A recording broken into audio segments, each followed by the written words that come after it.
Good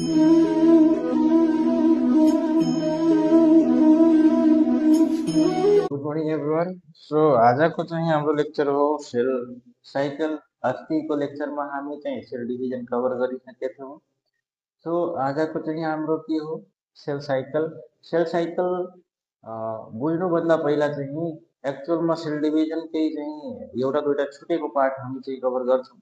like sale डिभिजनमा एउटा बडा राम्रो चाहिँ कोटेसन चाहिँ छ कि कुनै पनि लाइफ सर्भाइभ गर्न सकिरहेछ यो वर्ल्डमा, यस कारणले होइन कि सेल डिभाइड गर्न सक्छ, बल्कि यो कारणले चाहिँ सर्भाइभ गरिरहेछ कि सेललाई थाहा छ कि के डिभाइड गर्ने हो, कब डिभाइड गर्ने हो, कसरी डिभाइड गर्ने हो र किन डिभाइड गर्ने हो। यस कारणले चाहिँ यो संसारमा लाइफ सर्भाइभ गर्न सकिरहेछ। भन्नाले human being or living being यो संसारमा or multicellular living being survive गर्न सकिरहेछ। यस, सो ढिलो नगरिकन आज हाम्रो मेन जुन टपिक चाहिँ छ सेल साइकल त्यो हामी कभर गर्न गइरहेछौँ। र सेल साइकल डेफिनेसन सुरु हुनुभन्दा पहिला चाहिँ हामी यहाँ एउटा पाइ चार्ट बनाउँछौँ, त्यो अलि चाहिँ हेरौँ हामी। यो सेल साइकलको नै पाइ चार्ट हो, जसमा जुन पहिलो चाहिँ हुन्छ सेल साइकलमा कुनै पनि सेल सबभन्दा पहिला कुन फेजमा चाहिँ आउँछ, जीवन फेजमा। यस, जीवन फेजमा आउँछ, त्यसपछि चाहिँ त्यही फेजमा जान्छ र फेरि चाहिँ कुन फेज G2 फेजमा जान्छ र G2 फेज पछि चाहिँ M फेजमा जान्छ, जसलाई हामी चाहिँ माइटोटिक फेज भन्छौँ। र माइटोटिक फेज पछि चाहिँ साइटोकाइनेसिस गर्छ। यस, साइटोकाइनेसिस मिन्स कि the division of cytoplasm. Yes, so कुनै पनि सेल जुन ह्युमन बिङमा चाहिँ छ त्यो यो सेल साइकललाई कम्प्लिट गर्नै पर्छ सेल डिभिजन हुनलाई। यदि चाहिँ सेल साइकलको यो चाहिँ जुन फेजेसहरू छ यो फेजेसबाट चाहिँ यदि कुनै सेल गएको छैन भने यो बुझ्नु कि चाहिँ त्यो सेल डिभाइड गर्न सकिरहेको छैन अथवा डिभाइड गर्न सक्दैन आफूलाई। यस, यहाँदेखि जुन यो रातो कलरको दिएछ होइन, from phase 1 to phase from phase 1 like G1 phase to G2 phase, यो फेजलाई हामी के भन्छौँ, प्रिपरेसन फेज भन्छौँ। यस, प्रिपरेसन फेज किन भनिन्छ, किनकि यही तीनटा फेजमा चाहिँ सेलले आफूलाई प्रिपेयर गराउँछ सेल डिभिजन गर्नलाई। जब आफू प्रिपेयर भइहाल्छ त्यसपछि चाहिँ त्यो माइटोसिस फेजमा जान्छ र त्यहाँ डिभिजन हुन्छ न्युक्लियसको, र त्यसपछि चाहिँ साइटोकाइनेसिस मिन्स साइटोप्लाज्मको चाहिँ डिभिजन हुन्छ। यस, र यो जुन चाहिँ from G1 phase to G2 फेजसम्म पुग्नलाई जुन चाहिँ एउटा टाइम चाहिँ हुन्छ, टाइम ड्युरेसन, जुन एउटा एभरेज टाइम लिन्छ कुनै पनि सेल, त्यो एप्रोक्स कति घन्टा चाहिँ लिन्छ, 24 आवर्स प्रिपरेसनमा लगाउँछ सेल। 24 आवर्ससम्म चाहिँ आफूलाई प्रिपेयर गराउँछ सेल डिभिजन गर्नलाई। र लास्टको जुन चाहिँ जब 24 आवर्स कम्प्लिट भइहाल्छ फेरि लास्ट चाहिँ G1 फेजबाट क्रस हुन्छ र आउँछ कुन फेजमा, माइटोटिक फेजमा, जसलाई हामी M फेज भन्छौँ। र यही फेजमा चाहिँ न्युक्लियस डिभाइड हुन्छ र न्युक्लियस डिभाइड भएपछि चाहिँ साइटोकाइनेसिस मिन्स साइटोप्लाज्मको डिभिजन चाहिँ हुन्छ। यस, जो कन्फ्युजन नराख्नु, हामी वन बाई वन हरेक फेजको बारेमा हामी पढ्दै जान्छौँ र कन्फ्युजन चाहिँ नराख्नु। फर इक्जाम्पल, अब चाहिँ यही सेल साइकलको जब यही पाइ चार्टको बारेमा कुरा भइरहेछ भने यहीँदेखि एउटा अझै कुरा चाहिँ क्लियर पारौँ हामी। यदि कुनै पनि सेल G1 फेजमा चाहिँ छ भने G1 फेजको जुन क्राइटेरिया चाहिँ छ कि सेलमा के गर्नुपर्छ G1 फेजमा आउनलाई अथवा G1 फेजमा हुँदा सेलले के गर्छ, यदि त्यो क्राइटेरिया मिलेन भने त्यो सेल कुन फेजमा जान्छ, G0 फेजमा जान्छ, जसलाई हामी के भन्छौँ, मेन्टेनेन्स फेज भन्छौँ अर रिपेयर फेज भन्छौँ। पर्मानेन्टली त्यही रहिरहन्छ। यस, ओके, देन हामी आफ्नो मेन टपिकमा आइरहेछौँ। की सेल डिव्हिजन भन्नाले के सॉरी सेल सायकल भन्नाले के हुन्छ तर सेल सायकललाई हामी के कसरी डिफाइन गर्न सक्छौँ कि it is a orderly and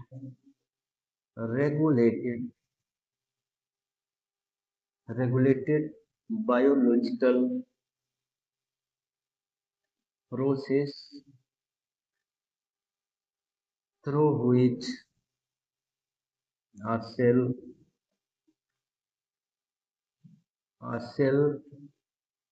grow itself आफूलाई ग्रो गर्छ prepare itself and duplication of grow गराएर प्रिपेयर गराउँछ र डुप्लिकेसन गराउँछ के को जेनेटिक मटेरियल जसलाई हामी डीएनए भन्छौँ डीएनए को डुप्लिकेसन चाहिँ हुन्छ यही सेल साइकलमा र the cell also passes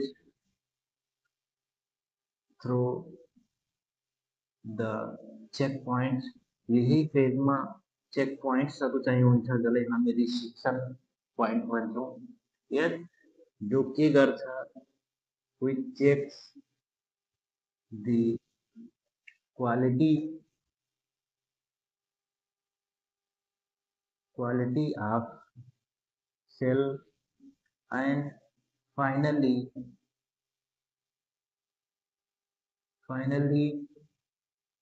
sent into M phase for division र यो जुन चाहिँ डिभिजन हुन्छ चाहिँ एउटा प्यारेन्ट सेलबाट दुई वा दुई भन्दा बढी डॉटर सेल बनाउने यही प्रोसेसलाई हामी के भन्छौँ सेल डिभिजन भन्छौँ यस र यही फेज जुन चाहिँ हामी सेल साइकलको कुरा गरिरहेछौँ सेल साइकल के हो चाहिँ सेल साइकल एक्चुअलमा सेल डिभिजनको चाहिँ हार्ट किन हार्ट हो किनकि चाहिँ यदि कुनै पनि सेल चाहिँ सेल साइकल पास गरेन भने त्यसको डिभिजन चाहिँ हुँदैन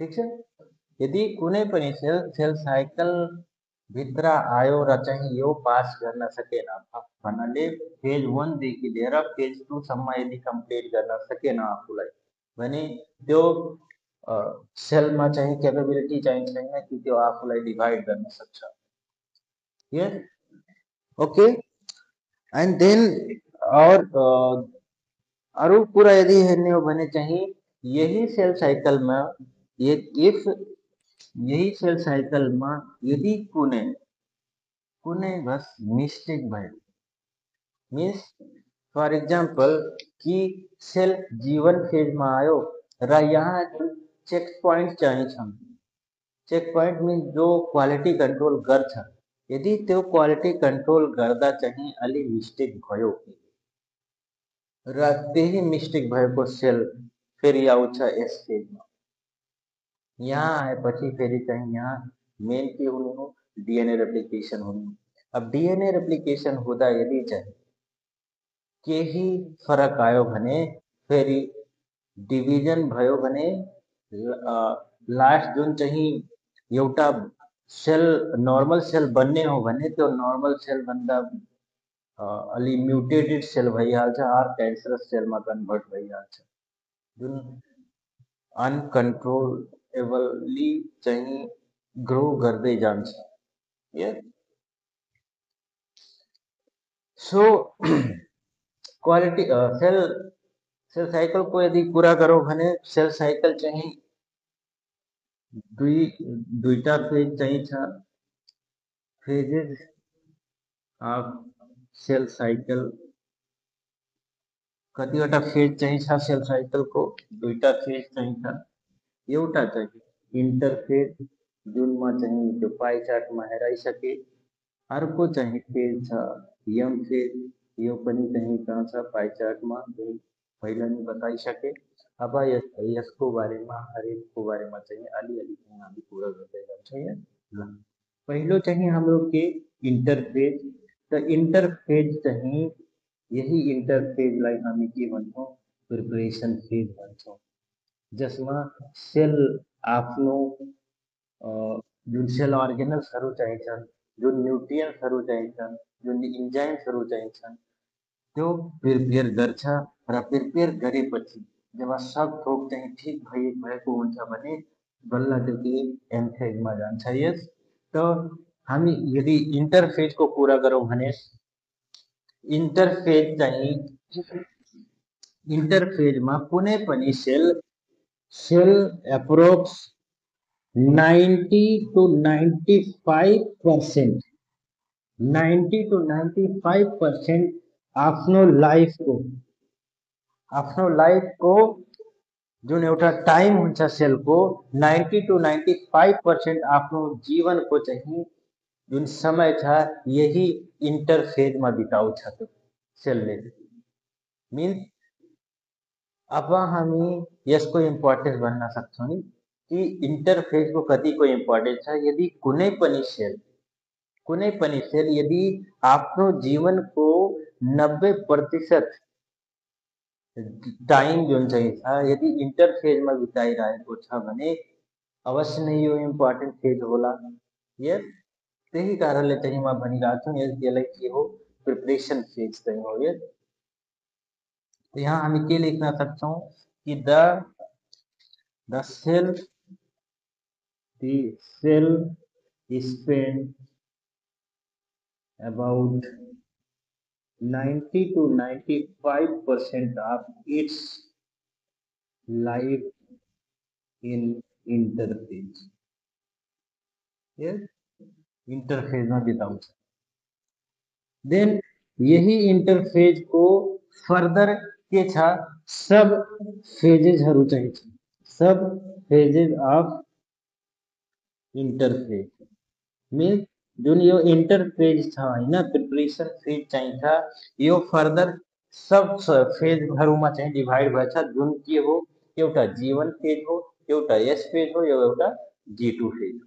यस हामी यहाँ के लेख्छौँ कि एउटा के हो पहिलो वाला के हो G1 फेज, अर्को S फेज, अर्को G2 फेज। अब चाहिँ यो G1 फेज जुन हो त्यसैलाई हामी के भन्छौँ ग्याप 1 फेज भन्छौँ स्लेस रिस्ट्रिक्सन फेज पनि भन्छौँ।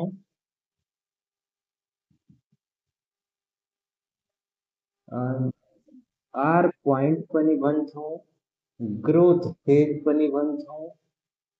ये धेरै नाम चाहिँ यसको छ। अर्को G2 सरी S1 फेज जुन चाहिँ छ यसको के नाम हो चाहिँ आर यसलाई हामी के भन्छौँ कि यो डीएनए रेप्लिकेसन फेज चाहिँ हो। डीएनए रेप्लिकेसन फेज किन हो किनकि जुन सेल हुन्छ सेलमा जुन न्यूक्लियस हुन्छ न्यूक्लियस भित्र जुन डीएनए हुन्छ जेनेटिक मटेरियल त्यसको डिभिजन जुन हुन्छ हैन डुप्लिकेसन जुन हुन्छ यही एस फेजमा हुन्छ। यस अर्को G2 फेजलाई हामी ग्याप 2 फेज भन्छौँ। यस र यही फेजलाई हामी रिस्ट्रिक्सन फेज पनि भन्छौँ। किन रिस्ट्रिक्सन फेज भन्छौँ हामी पछि गएर चाहिँ पढ्छौँ जब यसको डेप्थहरुमा चाहिँ हामी जान्छौँ। ठीक छ, मात्र यही कुरा चाहिँ याद राख्नु कि ग्याप 2 फेज पनि भनिन्छ रिस्ट्रिक्सन फेज पनि भनिन्छ। र यदि चाहिँ अर्को हामी अर्को टाइपको कुरा गरौँ भने अर्को फेजको कुरा गरौँ एम फेजको त एम फेजलाई हामी कुन नामले चिन्छौँ एउटा डिभिजन फेज, अर्को माइटोटिक फेज भन्छौँ। अब माइटोटिक फेजमा एक्चुअल में डिवीजन फेज में एक्चुअल में के हुन्छ त्यस कारणले हामी यसलाई चाहिँ के भनिरहेछौँ डिभिजन फेज भनिरहेछौँ कि यसमा पहिला त के काम हुन्छ काइरोकाइनेसिस चाहिँ हुन्छ karyokinesis and the second one is cytokinesis हुन्छ यही यम फेजमा अब काइरोकाइनेसिस मीन्स के हुन्छ karyokinesis means the division of nucleus is called karyokinesis जब न्यूक्लियस को डिभिजन हुन्छ भने त्यसैलाई हामी के भन्छौँ काइरोकाइनेसिस अनि साइटोकाइनेसिस मीन्स कि the division of cytoplasm is said to be a karyokinesis यस कन्फ्युजन यहाँ अहिलेसम्म केही छ डेफिनेसन हामी गरिसक्यौँ यस डेफिनेसनबाट चाहिँ सेल साइकलमा टोटल कतिवटा फेज चाहिँ छ दुईटा फेज चाहिँ छ इन्टरफेज एम फेज यस इन्टरफेजलाई हामी प्रिपरेसन फेज भन्छौँ र कुनै पनि सेल जुन ह्युमन बडीमा चाहिँ छ आफ्नो लाइफको 90% देखि लिएर 95% आफ्नो लाइफ व्यतीत यही इन्टरफेजमा गर्छ यस भन्नाले आफूलाई प्रिपेयर गराउनमा लगाउँछ त्यही टाइम र यही इन्टरफेज फर्दर सब फेजेसहरूमा डिभाइड भएछ जसको चाहिँ नाम के हो एउटा जीवन फेज हो एउटा एस फेज हो एउटा G2 फेज हो यस देन सेकेन्ड फेजको यदि कुरा गरौँ भने त्यसलाई हामी भन्छौँ एम फेज र एम फेजलाई नै हामी के भन्छौँ माइटोटिक फेज और डिभिजन फेज जसमा जुन एक्चुअल चाहिँ सेलको डिभिजन हुने हो न्यूक्लियसको डिभिजन हुने हो साइटोप्लाज्मको चाहिँ डिभिजन चाहिँ हुन्छ यही माइटोटिक फेजमा यस सो यो चाहिँ थियो जस्ट इन्ट्रोडक्सन पार्ट के को बारेमा चाहिँ सेल साइकलको बारेमा यस अब हामी चाहिँ यही इन्टरफेजको बारेमा हामी कुरा गर्छौँ इन्टरफेज मध्ये पनि चाहिँ कुन फेजको जीवन फेजको बारेमा यस यो अलि चाहिँ म मेटाइराख्छु यो यदि लेखे होलो भने चाहिँ ठिक छ नत्र भने भिडियो रोकेर चाहिँ लेखिहाल्नु ल जीवन फेजको यदि कुरा गरौँ भने जीवन फेजलाई हामी कुन फेज भन्छौँ गैप 1 फेज भन्छौँ रिस्ट्रिक्सन फेज भन्छौँ आर फेज भन्छौँ ग्रोथ फेज भन्छौँ प्रिपरेसन फेज भन्छौँ यस किन भन्छौँ त्यो त्यसको पछाडि पनि कारण चाहिँ छ किनकि यहाँ जीवन फेजमा जब सेल आउँछ भने सेलमा के कुरा चाहिँ हुन्छ पहिला त सेल ग्रोथ हुन्छ के हुन्छ सेल ग्रोथ हुन्छ अब यहाँ जुन सेल ग्रोथ भइरहेको छ त्यो के हो increase in size of cell कुनै पनि सेल जब बल्ल बल्ल चाहिँ डिभिजन गरेर आएको हुन्छ जुन न्यूली फर्मड डटर सेल हुन्छ हैन त्यही के हुन्छ त्यसैको ग्रोथ हुन्छ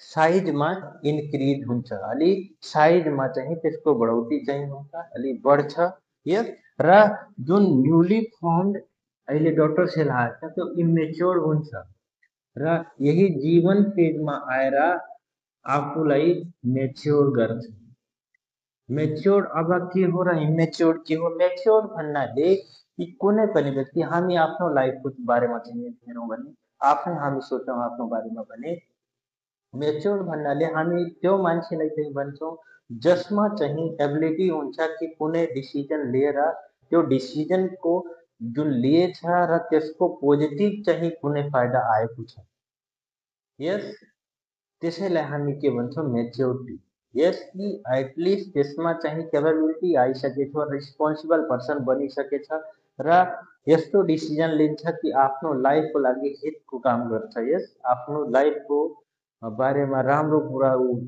सेलेक्ट गर्छ डिसिजन लिन्छ यस सेम यही कुरा चाहिँ सेलसँग पनि हुन्छ यहाँ सेल जीवन फेजमा के गर्छ आफूलाई ग्रो गर्छ आफ्नो ग्रोथ गराउँछ यदि चाहिँ साइटोप्लाज्म चाहिँ छ साइटोप्लाज्म को वॉल्यूम चाहिँ इन्क्रिज गराउँछ, आफ्नो साइज चाहिँ अलि बडा चाहिँ गर्छ र इमेच्योरबाट मेच्योरमा कन्भर्ट हुन्छ। यस, ठिक छ। दोस्रो पोइन्ट चाहिँ के हो कि जति चाहिँ सेल अर्गेनल्सहरू चाहिँ डुप्लिकेसन तिनीहरूको हुने हो, duplication of all cell organelles र यही जीवन फेजमा आएर सेलभित्र रहेको जुन चाहिँ सेल अर्गेनल्सहरू चाहिँ छन् तिनीहरूको चाहिँ के हुन्छ, डुप्लिकेसन हुन्छ भन्नाले एक्ज्याक्ट कपी चाहिँ बनाउँछन्। लाइक माइटोकन्ड्रिया चाहिँ भयो, माइटोकन्ड्रिया चाहिँ अब आफूलाई डिभाइड गराउँछन् कुन मेथडबाट रिप्रोडक्सन चाहिँ गराउँछ, एसेक्सुअल रिप्रोडक्सनमा जुन चाहिँ हामी एनिमलमा या फर्टिलाइजेसनको जब हामी कुरा गरिरहेको छौँ, हामी रिप्रोडक्सन पढिरहेको छौँ होइन, तो रिप्रोडक्सनमा हामी के कुरा पढेको थियौँ, एसेक्सुअल रिप्रोडक्सन र एसेक्सुअल रिप्रोडक्सनमा चाहिँ डिफ्रेन्ट काइन्ड अफ मेथड हामी पढेको छौँ जेबाट चाहिँ कुनै पनि प्लान्ट कुनै पनि एनिमल चाहिँ आफूलाई एसेक्सुअली चाहिँ ऊ गर्छ, डेभलप गर्छ। यस, त यसमा चाहिँ माइटोकन्ड्रिया कुन मेथड फ्लो गर्छ आफूलाई डुप्लिकेट गर्नलाई, बाइनरी फ्युजन चाहिँ, बाइनरी फ्युजन मेथड। अर्को अर्को चाहिँ इआर इन्डोप्लाज्मिक रेटिकुलम र गोल्जी बडी, जुन गोल्जी बडी हुन्छ त्यो कुन मेथड चाहिँ युज गर्छन्, बडिङ। पहिला बर्ड फर्मेसन हुन्छ, बर्ड फर्मेसन भएपछि चाहिँ के हुन्छ, एउटा नयाँ इन्डोप्लाज्मिक रेटिकुलम र गोल्जी एपरेटस चाहिँ बन्छ। यस, अब बाइनरी फिजनको कुरा गरौँ भने बाइनरी फिजन मिन्स कि एउटा सेलबाट मिन्स एउटा माइटोकन्ड्रियाबाट दुईटा माइटोकन्ड्रिया बन्ने, फेरि त्यही दुईटा माइटोकन्ड्रियाबाट फेरि चारवटा माइटोकन्ड्रिया बन्ने, फेरि त्यही माइटोकन्ड्रियाबाट चारवटाबाट फेरि आठवटा माइटोकन्ड्रिया चाहिँ बन्ने। त्यसैलाई हामी के भन्छौँ, बाइनरी फिजन चाहिँ, बाइनरी फिजन। ठिक छ। दोस्रो हाम्रो पोइन्ट कभर गर्यो कि हामी दोस्रो पोइन्ट चाहिँ जीवन फेजमा के हुन्छ, डुप्लिकेसन हुन्छ सेल अर्गेनल्सको। थर्ड पोइन्टमा के हुन्छ कि जुन साइटोप्लाज्मको भोल्युम चाहिँ छ, जुन एमाउन्ट चाहिँ छ, साइटोप्लाज्म भोल्युम इन्क्रिजेस मिन्स सेलभित्र जुन साइटोप्लाज्म हुन्छ त्यसको भोल्युम चाहिँ अलि बढ्छ। यस, यही जीवन फेज सेल आफ्नो के गर्छ, आफ्नो जुन सेलको चाहिँ ऊ हुन्छ साइटोप्लाज्मको जुन चाहिँ एउटा भोल्युम हुन्छ त्यो बढाउँछ। यस, अर्को यसमा के हुन्छ, अर्को यसमा चाहिँ प्रोटिन सिन्थेसिस चाहिँ हुन्छ और अरू इन्जाइम सिन्थेसिस हुन्छ। यो इन्जाइम र प्रोटिन के को लागि सिन्थेसिस चाहिँ गराउँछ कि जब चाहिँ सेल एस फेजमा जान्छ भने डिएनए रेप्लिकेसन हुन्छ र डिएनए रेप्लिकेसन गरेर जुन चाहिँ जुन इन्जाइम र प्रोटिनको आवश्यकता चाहिँ पर्छ त्यो चाहिँ जीवन फेजमै चाहिँ प्रिपेयर गरेर चाहिँ बस्छ। यस, त्यही भएर त हामी यसलाई चाहिँ प्रिपरेसन फेज चाहिँ प्रिपरेसन फेज भन्यो यसलाई। यस, सो कन्फ्युजन नराख्नु, यो चाहिँ थियो कि र पाँचौं पोइन्टमा के थियो, पाँचौं पोइन्टमा के छ कि यही जीवन फेजमा सेल चाहिँ चेक पोइन्टबाट चाहिँ क्रस गर्छ। चेक पोइन्ट मिन्स कि चेक पोइन्टले के हेर्छ कि जीवन फेजमा जे हुने हो, लाइक ग्रोथ हुने हो, ग्रोथ पूरा भइसकेको छ कि नै, अर्को डुप्लिकेसन भइसकेको छ कि नै सेल अर्गेनल्सको, र साइटोप्लाज्मको भोल्युम चाहिँ बढेको छ कि नै, प्रोटिन र इन्जाइम जुन डिएनए रेप्लिकेसनमा चाहियो त्यो सेन्सिटिभ भइसकेको छ कि नै। यदि यो सब मध्ये कुनै पनि कुरा यदि भएको छैन भने के हुन्छ, यो चेक पोइन्ट चाहिँ के गर्छ, त्यो सेललाई ब्लक गर्छ त्यही र जीवन फेजबाट डाइरेक्ट कुन फेजमा पठाउँछ, G0 फेजमा, जहाँ त्यसको मेन्टेनेन्स चाहिँ हुन्छ। यस, यो सब पूरा चाहिँ हामी अब डिपली चाहिँ पढ्छौँ यस। सो कसरी चाहिँ ऊ भइरहेको छ यस। र छैठौँ पोइन्टमा एउटा अझै कुरा हामी लेख्छौँ कि चेक पोइन्टको कुरा त हामी गऱ्यौँ कि चेक पोइन्टले के काम गर्छ, त्यो चेक गर्छ क्वालिटी ठिक छ कि छैन। यदि क्वालिटी ठिक भयो, गुड क्वालिटीको भयो यदि भने सेल चाहिँ यस फेजमा जान्छ। यदि क्वालिटी राम्रो भएन, बेड क्वालिटीको चाहिँ जति ग्रोथ हुने हो, डुप्लिकेसन होने हो, यदि चाहिँ त्यसको क्वालिटी राम्रो भएन भने यही जीवन फेजबाट चाहिँ कहाँ जान्छ सेल, जी जीरो फेजमा, जहाँ मेन्टेनेन्स चाहिँ हुन्छ त्यो सेलको यस। त छैठौँ पोइन्टमा हामी के लेख्छौँ कि छैठौँ पोइन्टमा एउटा अझै कुरा के हुन्छ कि nutrition, nutrient and energy sensing हुन्छ कि जुन एनर्जी चाहियो यस फेजमा अथवा सेल डिभिजन गर्नलाई त्यो पर्याप्त मात्रामा छ कि छैन, एनर्जी बराबर छ कि छैन, एटिपी जति चाहियो सेल डिभिजनको लागि त्यति एनर्जी चाहिँ छ कि छैन, माइटोकन्ड्रियाले प्रोड्युस गरेको छ कि छैन, यस यो सब थोक चाहिँ केमा यही इंट्रोडक्शन पार्ट में था। अब हम वन बाय वन हर एक यो जुन चाहिँ फंक्शन दिएछ कि जीवन फेज में चाहिँ सेल में के कुरा हुने हो यो अब डीपली हमें पढ्न गइरहेछौँ यस। सो